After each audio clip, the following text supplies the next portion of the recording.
Hey there! Welcome to today's video where we'll answer the question, how do I learn trading?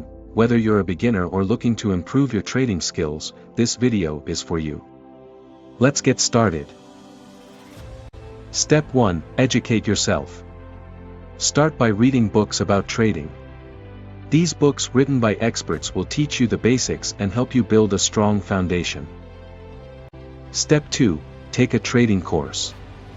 Many online platforms offer courses that cover everything from technical analysis to risk management. Investing in your education is important. Step 3. Practice on a demo trading platform. These platforms let you trade with virtual money, so you can learn without risking your own. It's a great way to gain confidence. Step 4. Join a trading community.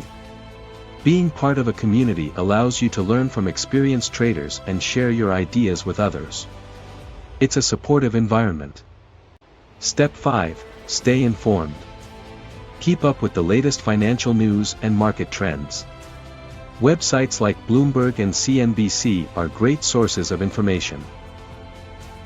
To recap, learn from books, take courses, practice on demo platforms, join trading communities, and stay updated with financial news. These steps will help you learn trading effectively. And now, for the bonus point. Bonus point: use a trading journal. Write down your trades, strategies, and emotions. It helps you analyze your performance and improve your decision-making. That's it for today's video on learning trading. Remember, education, practice, community, and staying informed are key. And don't forget the bonus point: keeping a trading journal will enhance your skills. Thanks for watching, and I'll see you in the next video.